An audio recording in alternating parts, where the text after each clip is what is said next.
अगर उस वक्त उसने अपनी आत्मा जगत सील का इस्तेमाल उस पर किया होता तो उसका क्या हाल होता। अगले ही पल निहारिका के दिमाग में विद्युत की आवाज गूंजी, यहाँ से पीछे हट जाओ और हाँ, मौका देखकर भागने की कोशिश मत करना, वरना तुम जानती हो। तभी कड़कड़ाहट की आवाज गूंज उठी जिसने उसकी परेशानी को और भी बढ़ा दिया। वो देख रहा था कि सुप्रीम रैंक के चौथे पड़ाव की शक्तियों के बावजूद उसके कवच में दरार पड़ने लगी थी। वो दरारें लगातार फैलती जा रही थी और उनसे निकलती शक्तियां सीधे अंदर के शरीर से टकरा रही थी।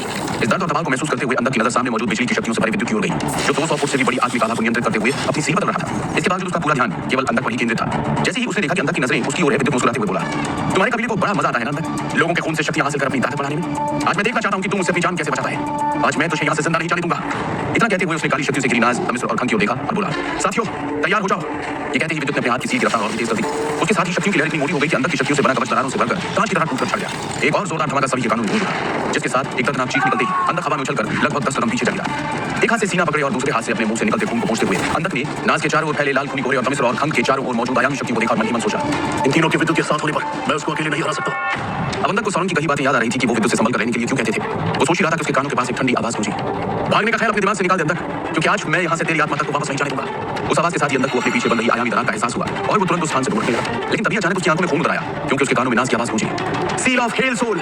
उस आवाज के साथ ही अंदर की नजर नाज की ओर चली गई, जिसके शरीर से निकलता लाल कोहरा एक विशाल आत्मिक आभा में बदल गया, जो लगभग 40 फुट ऊंची थी। उसकी आंखें बंद थी, बिखरे हुए बालों के साथ उस आभा के चारों ओर भयानक लाल रंग की शक्तियां लहरा रही थी और उसके सीने में एक बड़ी रहस्यमय तलवार फंसी हुई थी, जिसमें भयानक लाल शक्तियां भरी हुई थी। अगले ही पल उस आत्मिक आभा ने अपने चेहरे पर एक ठंडी मुस्कुराहट के साथ अंदर की ओर देखा।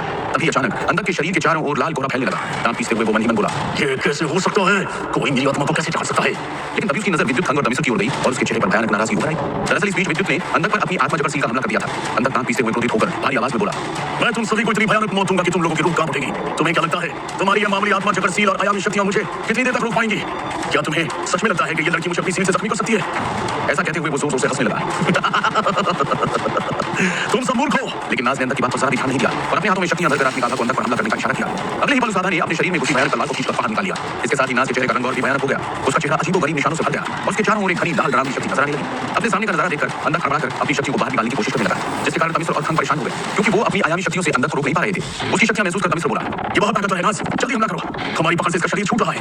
और अगले ही पल दोनों के सील बनाकर हाथ कांपने लगे। जैसे ही विद्युत ने महसूस किया कि अंदर की आत्मा शक्ति तेजी से बढ़ रही है, उसने अपने हाथों की सील बदलते हुए अपनी आत्मा जगत सील पर और ज्यादा दबाव बढ़ा दिया। इसके साथ ही अंदर के मुंह से खून निकलने लगा और उसकी शक्तियां बिखरने लगी। वो ये महसूस कर पा रहा था कि उसकी आत्मा को किसी भयानक आत्मिक शक्ति ने जकड़ रखा था, लेकिन वो शक्ति अंदर की अंधेरी मूल शक्ति की वजह से धीरे धीरे कमजोर पड़ती जा रही थी। काफी देर से इस नजारे को देख रहे विश्लेषक संजीदा लहजे में बोले, विद्युत की आत्मिक शक्ति अब काफी ताकतवर हो चुकी है। उनकी आवाज सुनकर आदमी ने भी गंभीर स्वर में कहा, वरना सुप्रीम रैंक के चौथे पड़ाव के इस बुजुर्ग अंदर की आत्मा को जकड़ना इतना आसान नहीं है, लेकिन हम अंदर को नजरअंदाज नहीं कर सकते। भले ही तमिश्र और खंग ने मिलकर आसपास की शक्तियों को जाम कर दिया है, लेकिन हमें ये नहीं भूलना चाहिए कि इसी के दल का बुजुर्ग बाजा एक अर्ध एलिमेंटल रैंक पर है। अगर उसने अंदर की शक्तियों को महसूस कर लिया तो हमें बहुत बड़ी मुश्किल का सामना करना पड़ेगा। वो गहरी सांस लेकर आगे बोले, विद्युत पहले ही वेताल कबीले के सौरंग को खत्म कर चुका है। ऐसे में अंदर को कुछ भी हुआ तो ये उनके लिए बहुत बड़ा झटका साबित होने वाला है। इसलिए हमें नजर रखनी होगी कि कहीं विद्युत की बढ़ती बेरहमी बुजुर्ग बाजा का ध्यान उसकी ओर न खींच ले। आगे ने इतना कहा ही था कि तभी उनके कानों में एक बड़ी चीख गूंज उठी और उनकी नजरें तुरंत अंदर की ओर चली गई। नाज की आत्मिक आभा ने अपनी काली और लाल शक्तियों से ढकी तलवार से अंदर पर हमला किया। पलक झपकते ही वो तलवार अंदर की आत्मा में जा घुसी। इसके साथ ही उसके मुंह से ढेर सारा खून फुहार के रूप में बाहर निकला और उसका चेहरा पीला पड़ गया। अंदर ने एक पल गवाए बिना फौरन अपने बिखरते खून की शक्तियों का इस्तेमाल करते हुए विद्युत, तमिश्र और खंग पर एक जोरदार हमला कर दिया। अगले ही पल अंदर की शक्तियों के हमले से तमिश्र, खंग और विद्युत हवा में खिसकते हुए खंडहर की दीवार से जा टकराए। लेकिन वक्त रहते उन्होंने अपने शक्ति कवच तैयार कर लिए। नाज ने जैसे ही देखा कि अंदर अपनी शक्तियों से विद्युत और बाकी सभी को पीछे धकेलता हुआ उसकी ओर बढ़ रहा है, तो वो चिंतित हो गई। वो अपने शरीर को शक्तियों के कवच से ढकने लगी। वो अच्छे से जानती थी कि सुप्रीम रैंक पर होने के कारण अंदर के पास बहुत सी खतरनाक सीलें और घातक हमले मौजूद होंगे। अंदर ने स्वयं को काली धुंध से भरी एक परछाई में बदल लिया और तेजी से नाज पर हमला करने के लिए उसकी ओर बढ़ा। ये देखते ही विद्युत ने अपने पैर को हवा में झटकते हुए लाइटिंग के साथ तेजी से अंदर की ओर छलांग लगाई, लेकिन फिर भी उसकी रफ्तार अंदर से कम थी। वो तेज आवाज में बोला, नाज पीछे हटो जल्दी, वरना तुम जख्मी हो जाओगी। उधर अपने खून का इस्तेमाल करने के बाद नाज की बेरहमी हद से ज्यादा बढ़ चुकी थी, जो उसके दिमाग पर हावी हो गई थी। हालांकि उसके कानों में विद्युत की शक्तियों से दबी हुई आवाज सुनाई दे रही थी, लेकिन उसने अपनी ओर बढ़ते विद्युत और उसकी चेतावनी को पूरी तरह नजरअंदाज कर दिया।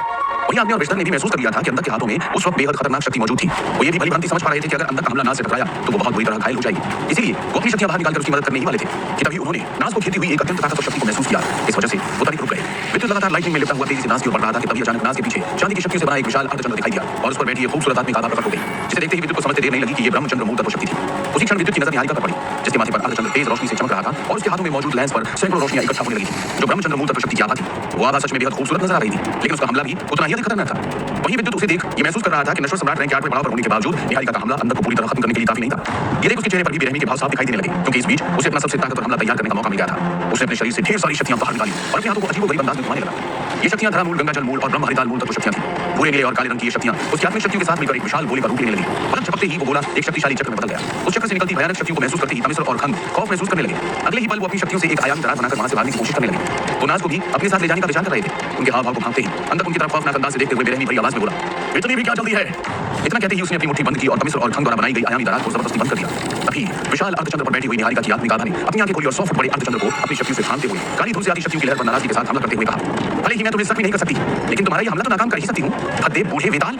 फिर निहारिका ने भारी आवाज में कहा, the last moon aerial strike. उसकी इतना कहते ही सभी की नजरों के सामने हवा की कुदरती शक्तियों को चीरती हुई एक चांदी की गोल परछाई तेजी से अंदर की काली शक्तियों की लहर से चटक रही। इसके साथ ही एक जबरदस्त धमाका हुआ। निहारिका का चेहरा सफेद पड़ गया और जख्मी हालत में बची कुछ शक्तियों का इस्तेमाल करने के कारण उसे चक्कर आने लगे। अपना हमला नाकाम होते देख अंदर ने नाराजगी भरी नजरों से निहारिका की ओर देखा और भयानक आवाज में चिल्लाया, लड़की तेरी इतनी हिम्मत। उसने इतना कहते हुए अपने हाथ में लाल खुली शक्तियां इकट्ठा की जो अगले ही पल खूनी पंजे में बदल गई। इसके साथ ही वो दहाड़ता हुआ बोला, सबसे पहले मैं तुझे ही खत्म करता हूं। ये कहते हुए वो काली धुन में बदलकर तेजी से आगे बढ़ा। तभी उसकी नजर विद्युत पर पड़ी जो बिजली की रफ्तार से निहारिका के बगल में पहुंच चुका था। उसने शैतानी मुस्कान के साथ अंदर के खून से सने चेहरे को देखते हुए पूछा, अंधक तुम्हें नहीं लगता कि तुम बहुत बेशर्म हो, एक लड़की पर हमला, वो भी सुप्रीम रैंक पर होने के बावजूद। चलो आज मैं तुम्हारा किस्सा ही खत्म कर देता हूं। इतना कहते ही उसने अपने शरीर से ढेर सारी बिजली की शक्तियां बाहर निकाली और अपने हाथ में मौजूद सील को और अधिक ताकतवर बना दिया। अंदर ने जैसे ही उसके हाथों में इकट्ठा होती बिजली की शक्ति को देखा जो एक विशाल बिजली की गोली में बदल रही थी, वो मुस्कुराया और बोला, विद्युत भले ही तेरे पास कुदरती बिजली है, लेकिन मुझे खत्म करने के लिए ये काफी नहीं है। आज मैं तुझे दिखाऊंगा कि हमारे दल को वेताल दल क्यों कहते हैं। आज मैं तुम सबके खून में मौजूद शक्तियों की आखिरी बूंद तक निचोड़ दूंगा। क्या विद्युत ताकतवर अंदर को खत्म कर पाएगा, या ये सभी हो जाएंगे उसके भयानक द्वार का शिकार? क्या इस बार विद्युत के ब्रह्मचक्र का हमला भी नहीं बचा पाएगा इन्हें अंदर के कहर से? क्या होगा अगला दांव? आज इसी विषय पर बिछी हुई है शक्तियों की चौपट। बस एक कदम की दूरी और काम तमाम होगा किसका? जानने के लिए सुनते रहिए ऐसे रोमांच और फैंटेसी से भरपूर दास्तान ब्रह्म योद्धा द डिस्ट्रॉयर, सिर्फ पॉकेट एफएम पर।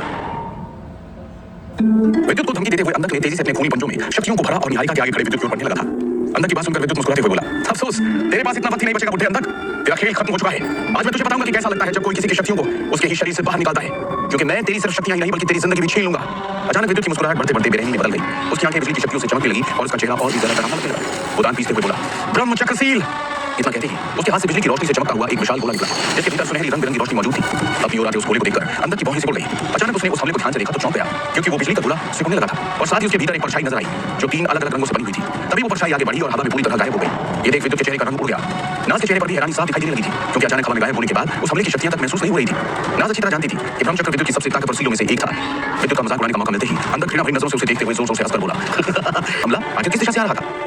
नाज की बात सुनकर तमिश्र संजीदा होकर धीमी आवाज में बोला, विद्युत ने ब्रह्मादिदान मूल तत्व की शक्ति से इस पूरे स्थान को ढक लिया है। नाज उसके चेहरे पर ध्यान मत दो, उसकी परेशानी सब दिखावा है। असल में उसने आयामी दरार का इस्तेमाल कर अपने ब्रह्मचक्र को कुछ समय के लिए छुपा दिया है। तमिश्र की आंखों पर पट्टी बंधी हुई थी। उसने अपने चेहरे को खंग की ओर घुमाया और मुस्कुराकर बोला, मैं गलत तो नहीं कह रहा खंग भाई, विद्युत ने आपकी सील का दूसरा पड़ाव भी सीख लिया है। दरअसल वो एक खास आयामी सील का दूसरा भाग था जिसे विद्युत ने तमिश्र और खंग को आयामी शक्तियों का इस्तेमाल करते हुए देखकर सीख लिया था, जबकि उन दोनों ने महीनों की ट्रेनिंग और कठिन अभ्यास के बाद उसे सीखा था। नाज ने जैसे ही तमिश्र की बात पर गौर किया तो वो साफ समझ गई और उसने हामी में सिर हिला दिया। उसे यकीन नहीं हो रहा था कि विद्युत ने अंदर जैसे काबिल बुजुर्ग को इतनी आसानी से बेवकूफ बना दिया था। उधर विद्युत के हमले को नजरअंदाज करते हुए आगे बढ़ जाने के कारण अंदर को एहसास हो चुका था कि उसने कितनी बड़ी भूल कर दी थी।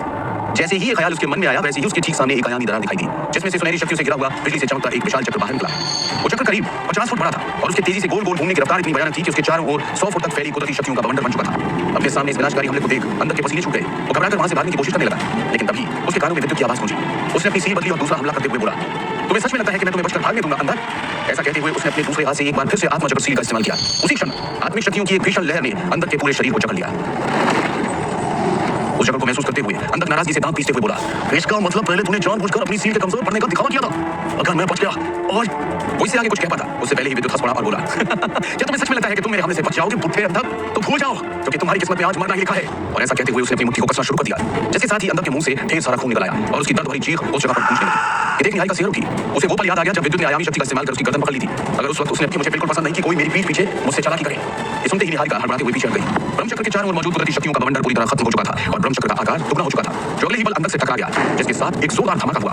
वो जगह रोशनी से भर गई। कुछ देर के लिए वहां रोशनी के सिवा कुछ भी दिखाई नहीं दे रहा था। चारों ओर खतरनाक शक्तियों की लहरें उठ रही थी जो दीवारों से टकरा रही थी, लेकिन विद्युत हैरान था क्योंकि जैसे ही वो शक्तियां दीवारों से टकराती वो दीवारें उन शक्तियों को सोख लेती। ये देख उसने सोचा, सच में ये समाधि बहुत अजीब है।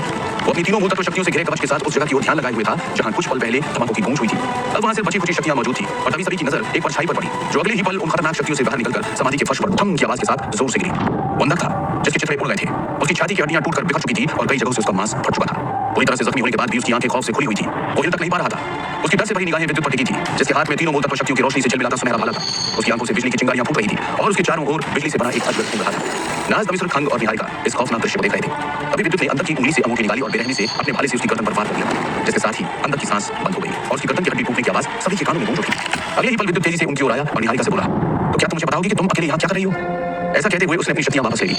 उसे सामने देखने निहारिका हड़बड़ाते हुए बोली, दरअसल मेरे दल ने कुदरती सौदामिनी को ढूंढ लिया था। मैं उसे हासिल कर ही रही थी कि तभी वेताल कबीले के लोगों ने मुझ पर ट्रेनिंग के दौरान हमला कर दिया और मुझे बुरी तरह जख्मी कर दिया। ये कहते हुए निहारिका के चेहरे पर वेताल कबीले की ये साफ नाराजगी झलक रही थी। वो आगे बोली, देखो विक्रम, अगर तुम चाहो तो मैं तुम्हें कुदरती सौदामिनी तक ले जा सकती हूँ, लेकिन बदले में तुम्हें मेरे लोगों की जान बचाने में मेरी मदद करनी होगी। अगर तुम की सांस ली तभी तभी कुछ सोचते हुए संजीदा लहजे में बोला, लेकिन हमें सबसे पहले ये जानना होगा कि वेताल कबीले के कितने लोग वहां मौजूद हैं। वो जानता था कि वेताल कबीले के लोग कितने ताकतवर होते हैं, लेकिन इससे पहले कि निहारिका तमिल की बात का जवाब देती, खंग गंभीर स्वर में बोला, सबसे पहले हमें यहाँ से निकलना चाहिए विद्युत, क्योंकि हमारे मुकाबले ने जरूर वेताल कबीले के बुजुर्गों को सतर्क कर दिया होगा।